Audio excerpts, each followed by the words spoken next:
আজ 10ই অক্টোবর বিশ্বব্যাপী পালিত হচ্ছে আন্তর্জাতিক মানসিক স্বাস্থ্য দিবস।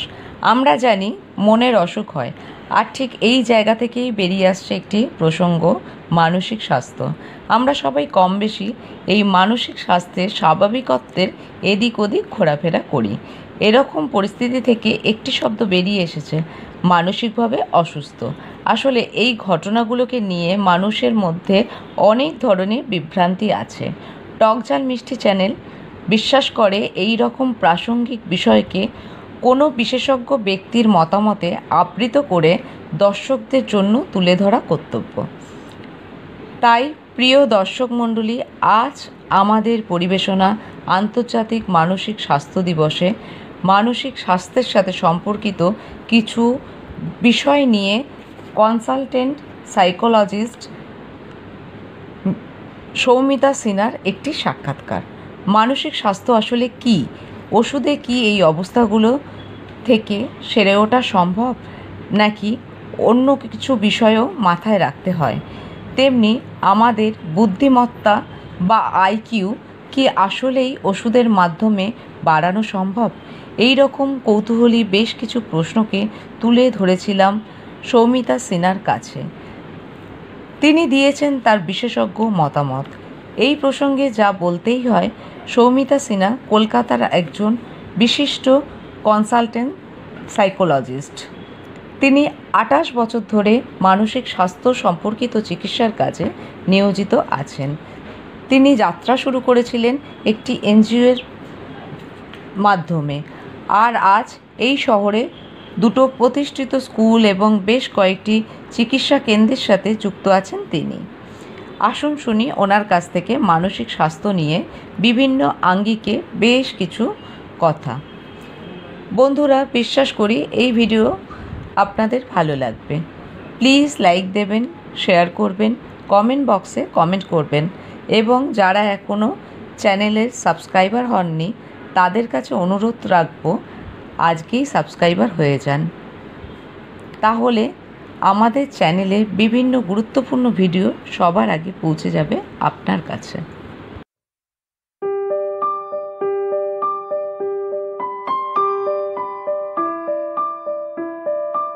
সারা মানসিক অসুখ ছাড়ানোর কিছু উপায় আছে, কিন্তু সেগুলো সবই নিউরোটিক স্টেজ, যখন ওটা আর্লি বলতে পারি। খুব যখন অসুখটা স্টার্ট হচ্ছে তখন আমরা কিছু থেরাপিজ আছে, সেগুলো অ্যাপ্লাই করে থাকি। এক একটা অসুখের এক একটা থেরাপি হয়, সব অসুখের একই রকম হতে পারে না।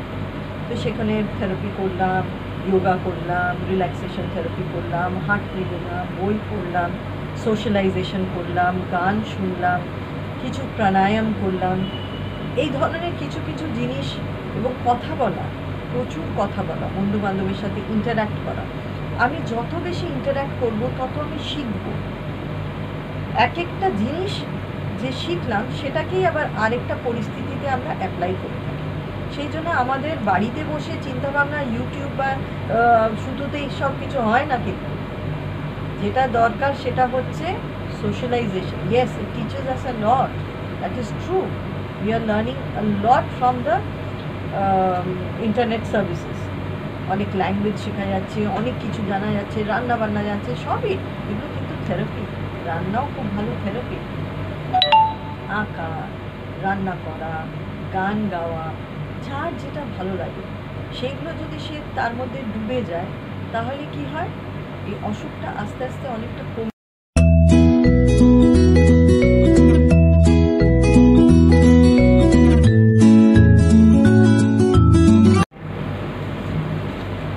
কাউন্সিলিং করলে কি হয়, আমরা তো শুধুমাত্র যে যার সমস্যা তার সাথে কথা বলি না, তার পুরো পরিবারের সাথে কথা বলি। আমি মনে করি কাউন্সিলিং মানে শুধুমাত্র ক্লায়েন্টের ইম্পর্টেন্ট নয়, ক্লায়েন্টের প্রত্যেকটা বাড়ির লোক, কেন এটা একটা জয়েন্ট এফোর্ট। সেখানে যদি স্টুডেন্ট হয় সেখানে তার টিচারের সাথে কথা বলা, যদি কোনো এলডারলি লোক হয় তার বাড়ির লোকের সাথে, হাজব্যান্ড হলে ওয়াইফের সাথে কথা বলা, প্রত্যেকটা একটা জয়েন্ট এফোর্ট। কেন সবাইকার তো একটা থট প্রসেস আছে, সবাই একরকমভাবে চিন্তাভাবনা করে না। তো সবাইকে একটুখানি গাইড করে দিলে কি হবে, জিনিসটা বুঝতে সুবিধা হবে। একটা মানুষ আরেকটা মানুষকে হয়তো বুঝতে পারছে না ঠিকভাবে, আমি যদি ঠিকভাবে বুঝিয়ে দিতে পারি যে তুমি জিনিসটা এই অ্যাঙ্গেলে ভাবো, তুমি যে অ্যাঙ্গেলটা ভাবছো সেটা হয়তো একটু চেঞ্জ করো, তাহলে কি হবে, জিনিসটা ইজি হয়ে যায়। Counselling is the only way যেখানে মানুষ অনেক সাজেশন পায়, অনেক হেল্প পায়।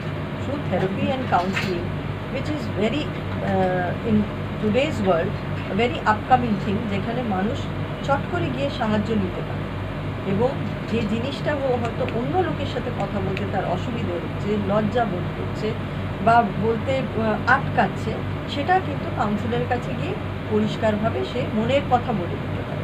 যখন একটা মানুষ পুরো মনের কথা বলে দেয়, তার তখন এক্সপ্রেশন হয়, আহ কি ভালো লাগলো, আমি সব কিছু বলে দিলাম, তখন সে অনেক হালকা ফিল করে এবং সেটা কিন্তু অনেক উপকারী। সেই জন্যে আমরা সাজেস্ট করে থাকি যে বলো, কথা বলো, ডিসকাস করো, তাতে কি হবে, তুমি অনেক বেটার ফিল করবে, সাজেশন পাবে এবং সেটাকে ইমপ্লিমেন্ট করতে পারবে। ইমপ্লিমেন্টেশনটাই হচ্ছে আজকালকার দিনে সবচেয়ে ইম্পর্টেন্ট। আমার মাথায় রয়েছে কিন্তু আমি ওটা কাজে লাগাতে পারছি না, সেটাতে তো কোনো লাভ নেই। আমি কিভাবে সেটা কাজে লাগাতে পারি সেই রাস্তাটা আমি জানতে হবে, সেটা জানিয়ে দেবেন একজন অভিজ্ঞ লোক, and councillor is one of them who can help you out, যে সাহায্য করতে পারবে টু থিঙ্ক, কীভাবে তুমি ভাববে। সে অনেক সাজেশন দিয়ে, অনেক কিছু মেথডস দিয়ে সে সেই রাস্তাটা দেখিয়ে দেবে।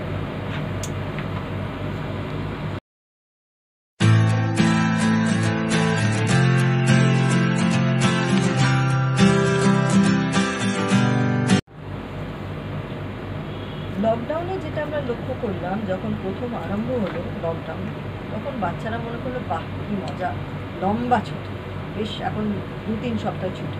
কিন্তু গ্র্যাজুয়ালি জিনিসটা যখন বাড়তে আরম্ভ করলো, তখন তারা বুঝতে পারলো জিনিসটা কত সিরিয়াস। সে বেরোতে পারছে না, সে কথা বলতে পারছে না, সে খেলতে পারছে না।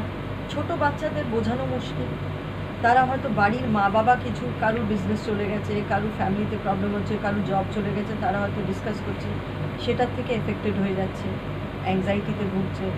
হোম অ্যাটমসফিয়ার হয়তো আগের মতন ওরকম নর্মাল নেই, সেখান থেকে সে এফেক্টেড হয়ে যাচ্ছে, ভয় পাচ্ছে। আমরা অনেক বাচ্চাদের ক্ষেত্রে লক্ষ্য করে দেখছি, তারা আননেসেসারি ভয় পাচ্ছে, রাত্রিবেলা কেঁদে উঠছে, ঘুমোচ্ছে না এবং মা বাবাকে আঁকড়ে শুয়ে আছে। সেটা পরে আস্তে আস্তে জানা যাচ্ছে হয়তো ডিসকাশন কিছু হয়েছে বাড়িতে, তার থেকে সে ভয় পাচ্ছে। আর একটু বড় বাচ্চা যারা, বলতে পারি মিডল স্কুল, তারা এই যে ওদের অনগোয়িং ক্লাসেসগুলো হচ্ছে, নন স্টপ ক্লাসগুলো হচ্ছে অনলাইন, তাতে কি হচ্ছে, তারা ক্লাস তো করে নিচ্ছে কিন্তু বন্ধুদের সাথে মিট করতে পারছে না ইন পার্সোনাল, বাইরে গিয়ে ফুটবল ক্রিকেট খেলতে পারছে না। তার যে ফিজিক্যাল এনার্জিটা, সেই এনার্জিটা ওরা বার করতে পারছে না।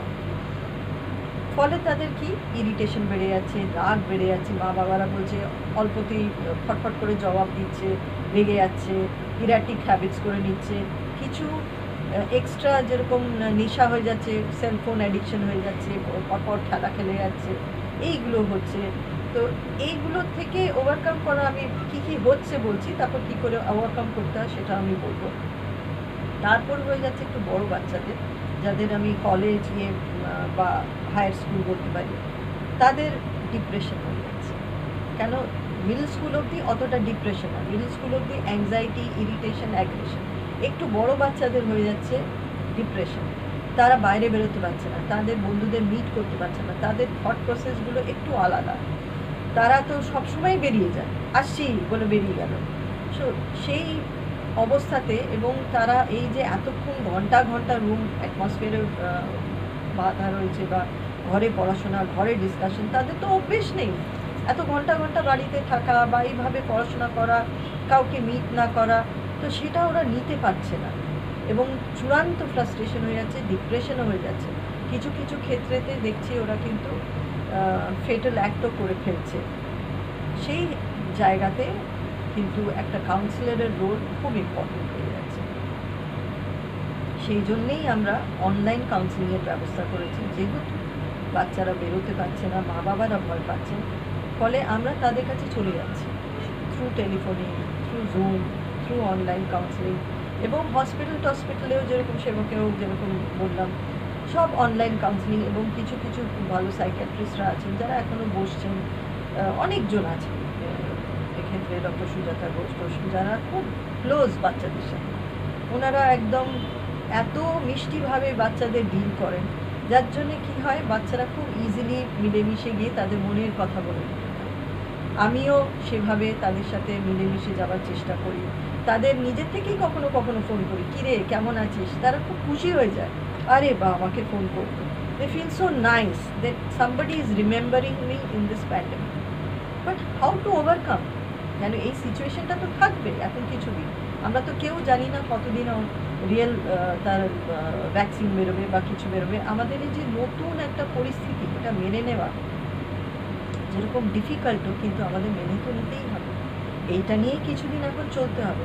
তা আমরা এইসব বাচ্চাদের কিভাবে হেল্প করতে পারি? বাবা মার রোলটা এখানে কিন্তু খুব ইম্পর্টেন্ট। অনেক বাবা মারা হয়তো দুজনই কাজ করছে, ওয়ার্কিং, সেখানে কিন্তু তাদের একটু ছোট বাচ্চাদের একটু টাইম দিতে হবে।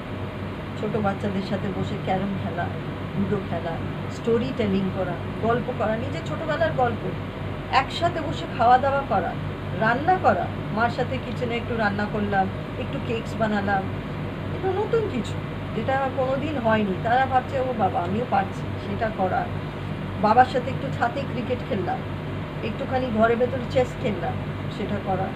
এবং বড় বাচ্চারা যারা কোনো দিন মা বাবার সাথে সেভাবে টাইম স্পেন্ড করতে পারেনি, এইটাই তো সময় যেখানে কোয়ালিটি টাইম সে স্পেন্ড করতে পারবে, অনেক কিছু সে জানতে পারবে, তার নতুন করে তার মাকে তার বাবাকে চিনতে শিখবে যে আচ্ছা এগুলো তো কোনো দিন আমরা কেন, আজকালকার বাচ্চা সময় কোথায়, তারা তো সবসময় বিজি, এই বেরিয়ে এ ঢুকছে এই বেরোচ্ছে। কিন্তু এখন সে বুঝতে শিখছে তার বাবা মা কত কষ্ট করছে, তার বাবা মা তাদের জন্য কত খাটছে, এবং সব কিছুই তাদের ছেলে মেয়ে এবং পরিবারের জন্য তারা নতুন করে একটা নতুন অ্যাঙ্গেলে তার বাবা মাকে দেখতে পাবে, এবং এখানে বন্ডিংটা আরম্ভ হচ্ছে।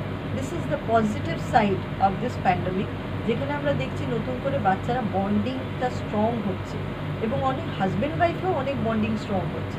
সেখানেও ওরা এতদিন টাইম স্পেন্ড করতে পারেনি একসাথে থেকে, তারা মানে এমপ্যাথিটা আরও বেশি করে ডেভেলপ করছে। এবং বই পড়া, যে জিনিসগুলো আগে অবসলিটি প্রায় হয়ে গেছে, সেই নতুন করে তাকে বলা হচ্ছে গান গা, কবিতা লেখ, গল্প লেখ, বই পড়, ইমাজিনেশন পাওয়ারটা, অবজেক্টস বানাও, অরিগ্যামি করো, নিজের হাত দিয়ে ছোট ছোট টুলস দিয়ে পুরনো জিনিস নিয়ে জিনিস বানাও, পেন্টিং করো। আমি যদি চাই আমি কিছুই করতে পারি, সবটাই আমার উপরে, আমি কিভাবে আমি সময়টা সুন্দরভাবে কাটাতে পারি। And thanks to our mass media, অনেক কিছু শেখার আছে। ইন্টারনেট তো আমাদের মানে ভরিয়ে দিয়েছে, চাইলে কি না পারে, যে রান্না জানে না সেও বেস্ট কুক হয়ে যাবে, সব কিছু। সে বাচ্চারা ল্যাঙ্গুয়েজ শিখতে পারে, they can learn new language, new computer classes, there are so many things, অনেক কিছু আছে শেখার আছে।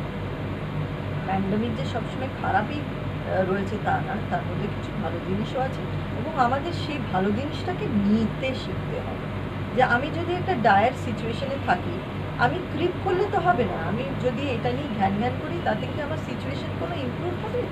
সিচুয়েশন তো যা আছে তাই থাকবে, কিন্তু আমি কিভাবে নিজেকে ভালো রাখতে পারি, আমি একটু মেডিটেশন করলাম, একটু ওয়াকে গেলাম, একটু চিন্তা ভাবনা করলাম, আর নিজেকে বললাম ঠিক আছে হয়ে যাবে, সব কিছু কেটে যায়, এটাও কেটে যাবে, একটু সময় একটু সময়, নিজেকে বোঝানো, বলা, ডিসকাস করা, এবং যত এটা নিয়ে আমরা লাইট করে নেব, হালকা করব, খুব সিরিয়াসলি না নেব, আমার পক্ষে এটাকে মেনে নেওয়া অত সুবিধে হবে, অত হালকা হয়ে যাবে, রাদার দ্যান এটা নিয়ে কান্নাকাটি করা, একটা ভাবনা চিন্তা করা।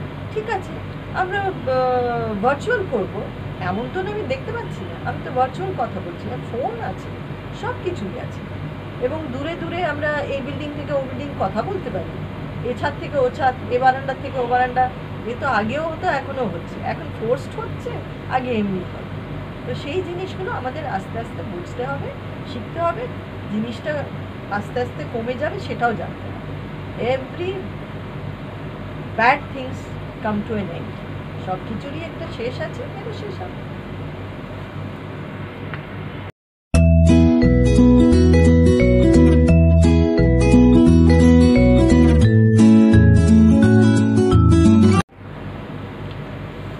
কারোর ইন্টেলিজেন্স ওষুধের মাধ্যমে বাড়ানো যেতে পারে না। আমরা যেটা পারি সেটা হচ্ছে কিছু মেথড শিখে দিতে পারি, যাতে তার মেমোরিটাকে একটু পলিশ করা যেতে পারে, তার কনসেন্ট্রেশনটা একটু বাড়ানো যেতে পারে, তার ইন্টারেস্ট অ্যাপটিটিউডটা একটু ইনক্রিজ করা যেতে পারে। কিন্তু আইকিউ মূলত আমরা এটা নিয়ে জন্মাই, কিছু কিছু জিনিস আমরা দেখে দেখে শিখি। তাই জন্য আমরা যত এক্সপিরিয়েন্স করাবো সে তত জানবে, তত অ্যাপ্লাই করতে পারবে। কিন্তু ওষুধ দিয়ে আইকিউ আমার যতদূর ধারণা বাড়ানো যায় না।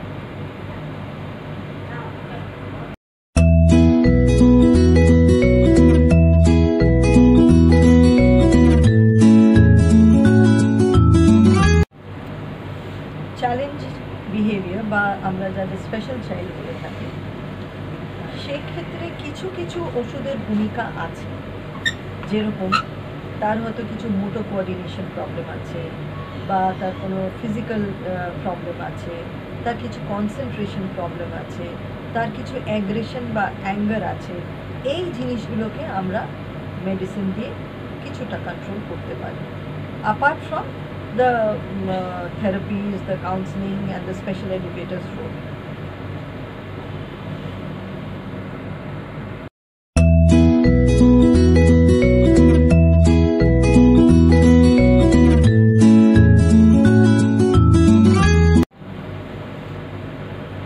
মানসিক অসুস্থতা হচ্ছে একটা পরিস্থিতি যেখানে আমি নর্মাল লাইফটা লিড করতে পারছি না, আমার কোনো চিন্তাধারায় গণ্ডগোল হচ্ছে, আমি আমার থট প্রসেসটাকে ঠিক মতন চালনা করতে পারছি না, সেখানে আমি যেটা করার কথা নয় সে কাজটা করে ফেলছি, আমি ভুলে যাচ্ছি, আমি উল্টোপাল্টা কথা বলে ফেলছি, বা আমি রেগে যাচ্ছি, আমি দুঃখ পাচ্ছি, আমার আবেগে কন্ট্রোল থাকছে না, আমি ভুলভাল কাজ করে ফেলছি। সেটা একটা মানসিক পরিস্থিতিতে একটু কিছু অসুবিধে হচ্ছে। ওয়েরাজ যাদের বুদ্ধি কম, সেক্ষেত্রে আমরা দেখতে পাচ্ছি তারা হয়তো জন্মগতভাবে হতে পারে, বা ডিউ টু সাম ইলনেস বা অ্যাক্সিডেন্ট তার জন্যও হতে পারে। যেটা জন্মেছে, হয়তো একটি বাচ্চা ডাউন সিনড্রোম নিয়ে জন্মেছে, হয়তো সেই ক্ষেত্রে আমরা দেখতে পারি তার হয়তো বুদ্ধিটা একটু কম, বা কোনো মায়ের হয়তো ডিউরিং প্রেগনেন্সি কোনো একটা অসুখ বা পড়ে যাওয়ার হিস্ট্রি থাকতে পারে, বা কোনো ভারী অসুখের হিস্ট্রি থাকতে পারে।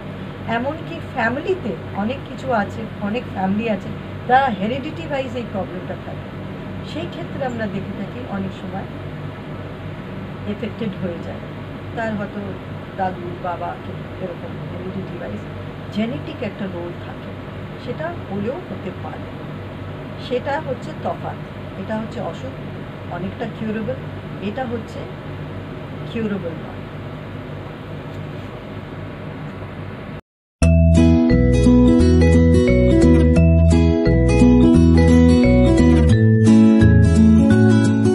মিন to say is a mental হেলথটা একটা খুব নেগলেক্টেড এরিয়া, বরাবরই এটা একটা স্টিগমার মতন কাজ করেছে, এবং লোকেরা মনে করে মেন্টাল হেলথ মানে পাগল, মানুষটা পাগল, এবং যেতে চায় না।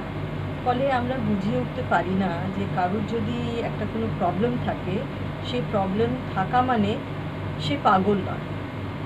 100% নর্মাল কিন্তু কোনো মানুষ হয় না, স্বয়ং ভগবানও ছিলেন না। তো আমরা তো মানুষ, তো সেই হিসেবে 100% নর্মাল আমরা কী করে আশা করতে পারি একটা মানুষ হতে পারে? যে কোনো মানুষ যে যদি বেশি হাসে সেটা প্রবলেম, কাঁদে সেটা প্রবলেম, রাগ প্রবলেম, অত্যধিক ছটফটে যেটা আজকাল আমরা বাচ্চাদের দেখে থাকি, কনসেন্ট্রেশনের অভাব, এগুলো সবই একটা প্রবলেম। এগুলোকে আমরা মানসিক অসুখ বলে বলতে পারি না। মানসিক অসুখ আমরা তখনই বলি যখন একটা মানুষ day to day activities of life lead করতে পারে না, এবং সে সবাইকার সাথে মিলেমিশে থাকতে পারে না, তখন আমরা বলতে পারি যে সে সুস্থতার যে একটা লাইন থাকে, একটা ফাইন লাইন থাকে, সেই লাইনটা যেন পেরিয়ে চলে গেছে, ফলে সে নর্মাল লাইফটা লিড করতে পারছে না। সেইখানে রোলটা আমাদের একটু বেশি আসে, ফুল সাপোর্ট, সাইকিয়াট্রিস্ট সাইকোলজিস্টের একটা ফুল সাপোর্ট ওখানে আমরা চেষ্টা করি যাতে তাকে সাপোর্ট দিয়ে আস্তে আস্তে তাকে আমরা যাতে মেন লাইনে যতটা সম্ভব ফিরিয়ে আনতে পারি। এটা এমন একটা এরিয়া নয় যেখানে গেলে মানুষ মনে করে যে হয়তো আর কোনো দিন নর্মাল লাইফে আসতেই পারবে না, বা সেই মানুষটা হয়তো চিরকালই অসুস্থ থাকবে। এটা কিন্তু একটা খুব ভুল ধারণা। আগেকার দিনে মানুষরা, আপনারা জানেন নিশ্চয়ই, মন্দিরে যেত। মন্দিরে যে পুরোহিতরা থাকতেন তারাই কিন্তু কাউন্সিলর, এবং তাদের কাছেই কিন্তু মা ঠাকুমারা গিয়ে তাদের কাছে কথা বলতেন, শেয়ার করতেন। এবং এটা তো জানাই আছে, গীতাতে শ্রীকৃষ্ণ কিন্তু বরাবর অর্জুনকে কাউন্সিলিং করেই যুদ্ধতে আনলেন। তো কাউন্সিলিংয়ের যে স্টার্টিংটা, এটা কিন্তু আমাদের পৌরাণিক হিস্ট্রিতেই রয়েছে। তো সেই যুগান্তর ধরে কাউন্সিলিং কিন্তু চলে আসছে, সেভাবে কিন্তু আমরা একসেপ্ট করি। সেটা যেহেতু চলে আসছে, গীতাতে আসছে, সেটা মনে করছেন না কত দৈবিক কিছু একটা ব্যাপার স্যাপার, এটা তা নয়। বেসিক্যালি সেখান থেকেই তার আরম্ভ আস্তে আস্তে চলে আসছে। একটা মানুষ যে গাইড করে, একজন টিচার, সে পড়ায়, আমি জানি সে সেই লাইনে এক্সপার্ট, আমি তার কাছে যাব। একজন কাউন্সিলর বা সাইকোলজিস্ট একটা পড়াশোনা করে এই জায়গায় এসছে, ফলে কি হয়, সে একটা ব্যাকগ্রাউন্ড নিয়ে বসে আছে বলে তার পক্ষে জিনিসটা ডিল করতে একটু সুবিধা হয়, এবং সে তাড়াতাড়ি বুঝতে পারে একটা মানুষের কতটা সাহায্য দরকার। আর অনেক সময় দেখা যায় একটা দুটো সেশনেই সে ঠিক হয়ে গেল, তার ডাক্তারের কোনো প্রয়োজনই হলো না। আরেকটা জিনিস আমি লক্ষ্য করে দেখি যে মানুষ সাইকোলজিস্ট আর সাইকিয়াট্রিস্টের তফাৎটা বুঝতে পারে না। সাইকিয়াট্রিস্ট যিনি, উনি মেডিসিন দেন, আর সাইকোলজিস্ট হচ্ছেন যিনি থেরাপি দেন। কথা বলে মানুষের মন, আমি মনে করি আর্ধেক অসুখ কিন্তু কথা বলেই ঠিক হয়ে যায়।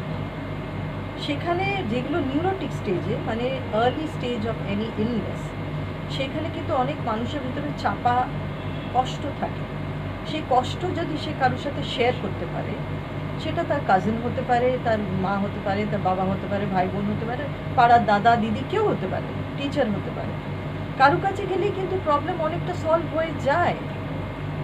কাউন্সিলর আরেকটু যেন বেশি, কেন সে একটু সে ওই লাইনে পড়াশোনা করে এসছে, ফলে সেই জিনিস জটটা তাড়াতাড়ি ধরে ফেলতে পারে।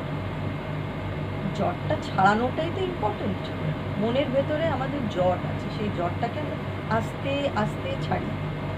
কাউন্সিলর মানে সে কিন্তু ডাইরেকশন দিচ্ছে না, সে কিন্তু মানে জোর করছে না যে তোমাকে এটাই করতে হবে ওটা করতে হবে। সে হচ্ছে অনেক অপশন দেখিয়ে দিচ্ছে, পথ দেখিয়ে দিচ্ছে, চলতে তাকেই হবে।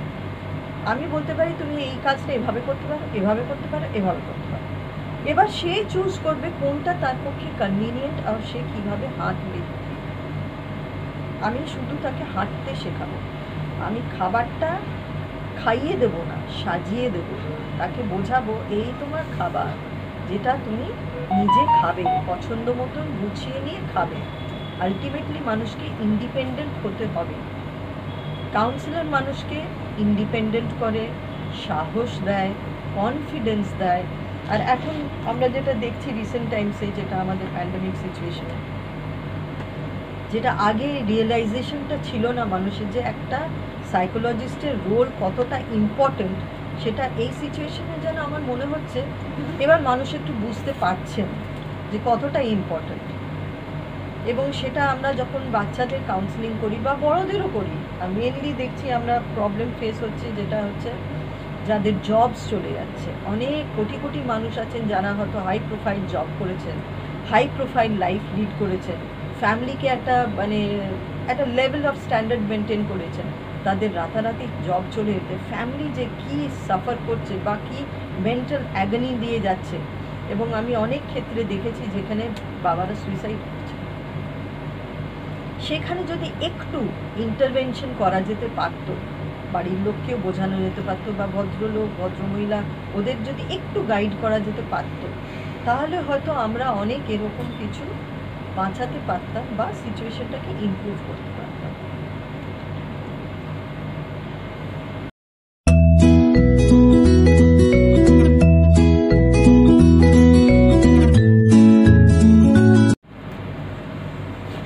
যে কোনো অসুখে আমরা যখন ওষুধ খাই, সুস্থ একটু হওয়ার পরে তো ডাক্তারবাবুরা বলেন এবার ওষুধটা আস্তে আস্তে বন্ধ করতে, কিন্তু অনেক সময় লোকেরা ধৈর্য হারিয়ে ফেলে, হট করে ওষুধটা বন্ধ করতে হয়। সেটা কিন্তু করা উচিত নয়। ওষুধ এটা সর্দি কাশি জ্বর নয়, যেখানে আমি স্যারিডন বন্ধ করে দিলাম বা কমিটলাম খেলাম না, নট লাইক দ্যাট।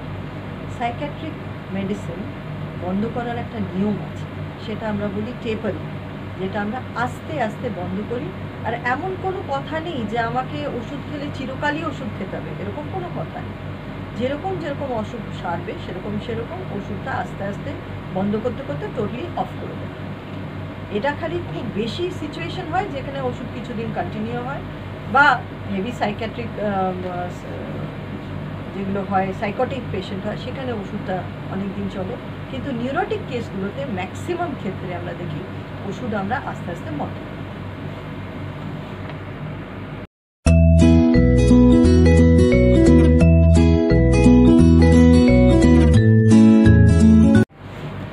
মানুষের একটা ভীষণ ভুল ধারণা মানসিক অসুখ।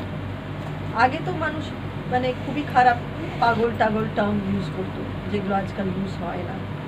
কেন আমি মনে করি যে সুস্থ কেউই নয়, সবাইকার মধ্যেই অল্প বিস্তর বেশি কম আছে, কিন্তু অ্যাওয়ারনেসটা খুব জরুরি। আজকালকার সবাইকে বোঝানো দরকার। মাস মিডিয়া রয়েছে, টিভি রয়েছে, রেডিও রয়েছে, পেপার রয়েছে, স্কুল রয়েছে, মানুষ রয়েছে, সবাই আছে। আমাদের নিজেদের প্রথম রিয়েলাইজ করতে হবে যে এটা এমন কোনো জিনিস না, একটা মানুষের মধ্যে একটা প্রবলেম হতেই পারে, তাই বলে আমি তাকে লেবেল করতে পারি না মানসিক রোগী হিসেবে। আমাকে যেটা করতে হবে সেটা হচ্ছে কী করে ওভারকাম করতে হবে। আমি মনে করি যদি if there is a problem, there is a solution.